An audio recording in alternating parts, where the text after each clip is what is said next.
저희 앞에 화면에 사진을 한번 보겠습니다. 이 사진을 보시게 되면 지난주 우리 유초등부 친구 초청 예배 때 왼쪽 사진이 한 차례 결혼식이 열렸습니다. 우리 가나 혼인잔치를 통하여서 우리 아이들 초청하였는데, 저기 보시면 실제로 신랑 신부가 서 있습니다. 누가 신랑과 신부였는지는 비밀입니다.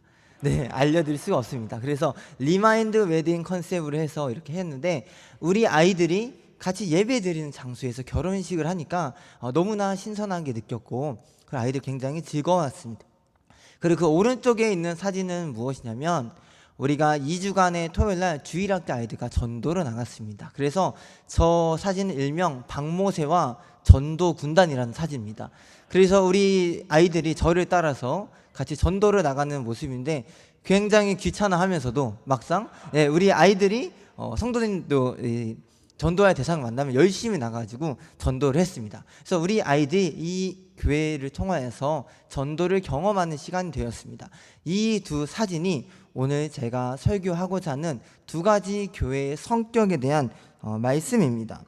오늘 말씀은 사도행전 7장 스데반의 설교 직후 발생한 사건입니다. 스데반이 유대인들에게 하나님의 구속사와 예수 그리스도의 복음을 아주 장황하게 전하자 그 얘기를 들은 자들이 돌멩이를 던져 스데반을 죽이게 됩니다. 초대교회에 나타난 최초의 순교 사건입니다. 스데반의 순교 사건은 초대교회에 엄청난 영향이 되었습니다. 1절 상반절에 그날에 예루살렘에 있는 교회에 큰 박해가 있어 라고 합니다. 여기서 그날은 스데반이 순교한 그 날입니다.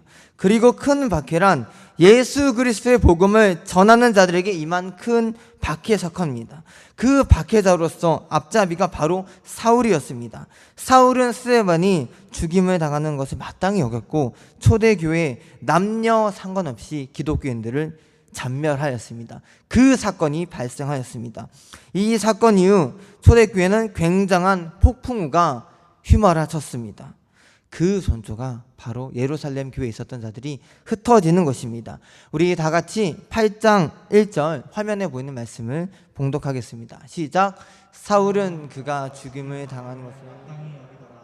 그날에 예루살렘에 있는 교회에 큰 박해가 있어 사도 외에는 다 유대와 사마리아 모든 땅으로 흩어진다. 아멘. 스데반의 순교 사건 후 예루살렘에 있던 초대 교인들이 각 지역으로 다 흩어지게 됩니다. 그런데 이 말씀은 유명한 사도행전 1장 8절 말씀이 성취되는 것입니다. 다음 화면을 보겠습니다.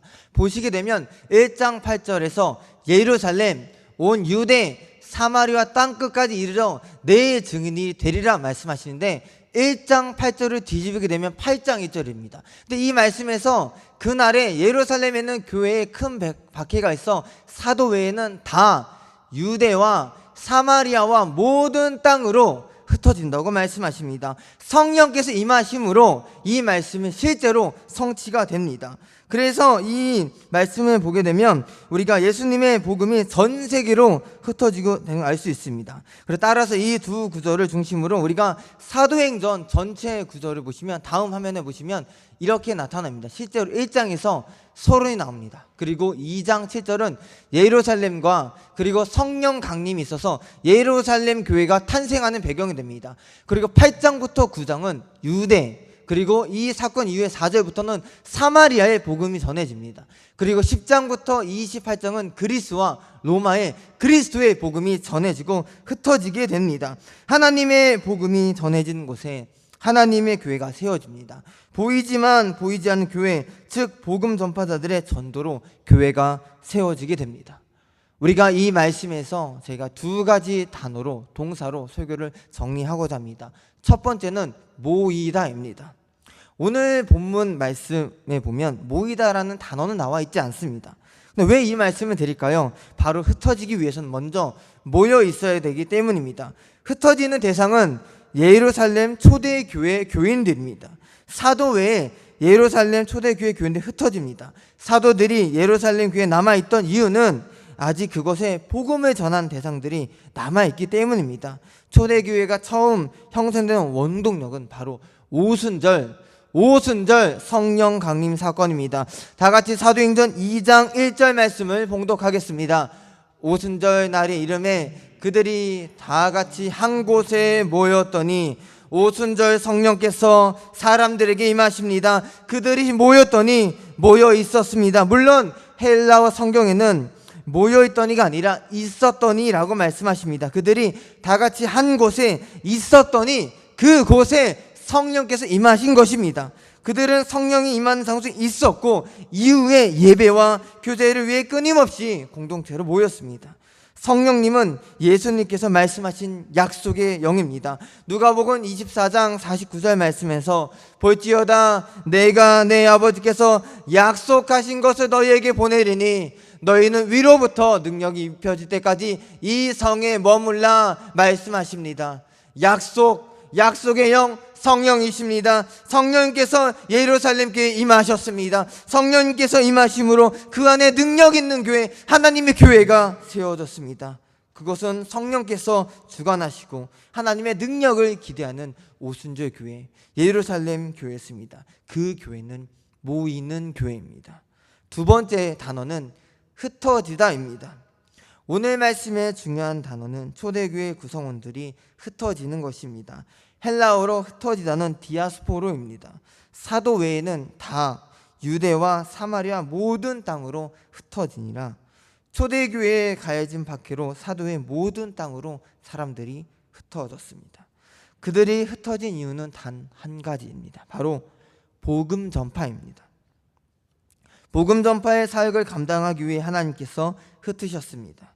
예루살렘 교회에 모여 있었던 교회 구성원들이 그리스도의 복음을 들고 담대하게 흩어졌습니다. 4절부터 사마리아를 시작해서 예루살렘 교회를 중심으로 복음 전파자들이 흩어졌습니다.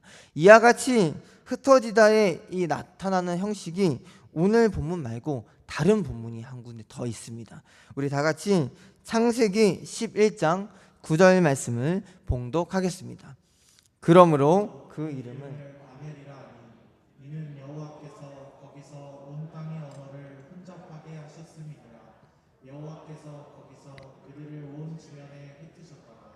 아멘. 바로 이 사건입니다. 잘 아시는 창세기 11장 바벨탑 사건입니다.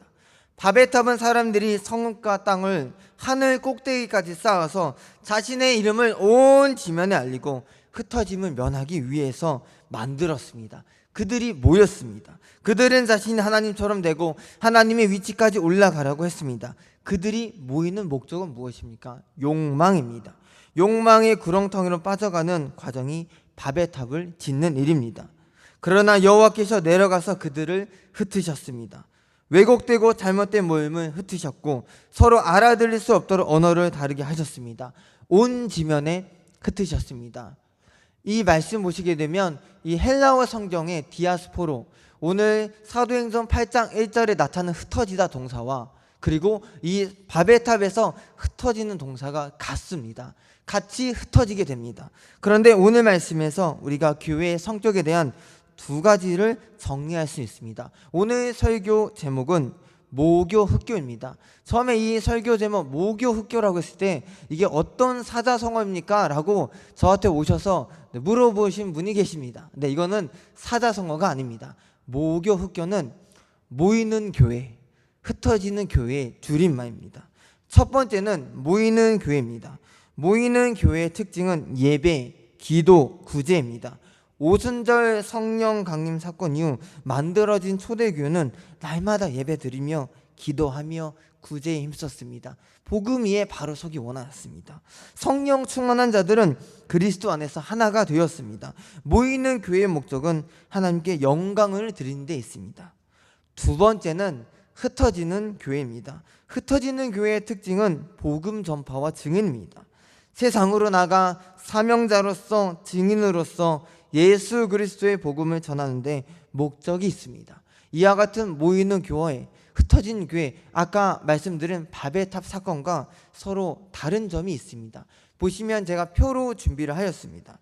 이 모이는 교회, 흩어진 교회의 목적은 성령 충만과 복음 전파와 하나님께 영광을 올리는 것입니다. 그러나 밥의 탑은 욕망입니다. 자신의 영광을 온 지면에 나타내기 모입니다. 이와 같은 원인이 되는 것은 앞에는 그리스도의 복음이고 성령의 강권하심에 의해 만들어졌습니다. 그러나 밥의 탑은 무엇입니까? 사람의 제약, 인간의 자율성에 의해서 모였습니다. 세 번째는 언어입니다. 모이는 교회, 흩어진 교회. 우리 오순절 사건 보게 되면 방언으로 이야기하게 됩니다. 서로 다른 언어가 나오게 되는데 중요한 것은 그 자리에 있었던 언어가 어떻게 각자 언어로 말하는데 우리가 다 알아들을 수가 있는가? 나는 이루어집니다. 언어가 달랐지만 하나는 언어가 됩니다. 바로 복음의 언어로 만들어지게 됩니다. 그러나 밥의 탑은 어떻게 됩니까? 서로 다양해져서 알아들을 수가 없습니다. 그래서 밥의 탑 무너지게 되고 공사가 망하게 됩니다. 이 결과 모이는 교회와 흩어지는 교회는 하나님의 나라가 세워지게 되고 밥의 탑은 심판과 패망의 사건이 나타나게 됩니다. 밥의 탑의 결론, 요한계시록 18장 2절의 말씀에 되면 이렇게 나와 있습니다. 힘찬 음성으로 외쳐 이르되 무너졌도다 무너졌도다 큰 성 바벨론이여 귀신의 처소와 각종 더러운 영이 모이는 곳과 각종 더럽고 가증한 새들이 모이는 곳이 되었도다 라고 말씀하십니다. 우리는 어떤 모임과 흩어짐을 추구하고 있습니까? 우리가 모이는 목적은 무엇입니까? 그 안에 말씀과 기도, 영적 교제 그런 것이 있습니까? 아니면 시기와 질투, 이간질을 하기 위해서 모입니까?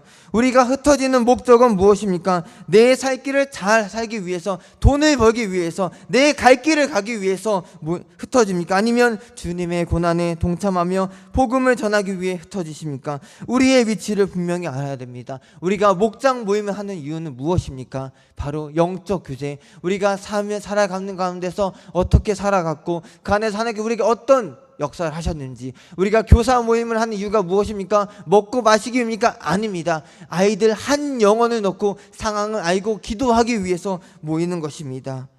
사랑하는 성도님들, 우리가 모이는 교회와 흩어지는 교회에서 어떤 사명을 감당해야 될까요? 첫 번째는 성령 충만한 예배의 자리를 기대하며 모여야 됩니다.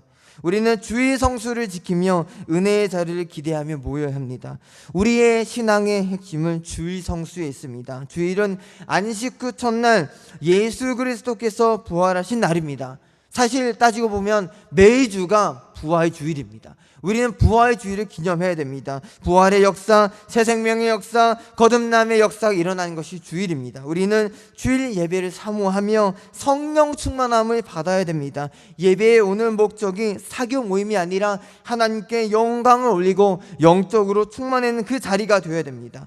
모이는 교회는 성령 충만함을 경험하고 그리스도의 복음 위에 굳건히 세워지는 것입니다. 성령님은 함께 예배 자리는 사모하는 그 모임에 임하십니다. 내려와 주십니다. 우리가 드리는 주일, 우리가 공동체로 예배로 드리는 이유, 하나님께서 그 자리를 기뻐하시기 때문입니다. 주일 예배를 사모합시다. 두 번째는 증인의 사명을 감당하기 위해 흩어져야 됩니다. 주일 예배 후에 우리는 주중에 세상에 있습니다. 주일 예배를 드리고 월요일부터 금요일 또는 토요일까지 우리가 세상에 있습니다. 우리는 세상의 증인의 사명을 감당하는 흩어지는 교회가 되어야 합니다. 우리의 몸은 거룩한 성전이고 하나님의 교회입니다. 우리는 머리 대신 그리스도의 교회의 각 지체들입니다. 서로가 복음의 능력을 행하는 삶을 각자의 자리에서 감당해야 됩니다. 오늘 오전에 전도 집회가 있었습니다. 코로나로 인해서 얼마나 많은 사람들이 올까 우리 마음속에 심려가 있었지만 하나님은 보내주셨습니다. 새 친구를 보내주셨고 그리고 새 신자들을 보내주셨습니다. 우리의 염려는 중요하지 않습니다. 하나님이 일하신다면 하십니다. 우리는 하나님을 믿으면 됩니다. 하나님께서 청암교회에게 새 가족을 보내주시고 새 영혼을 보내준다 하시면 그냥 보내주십니다.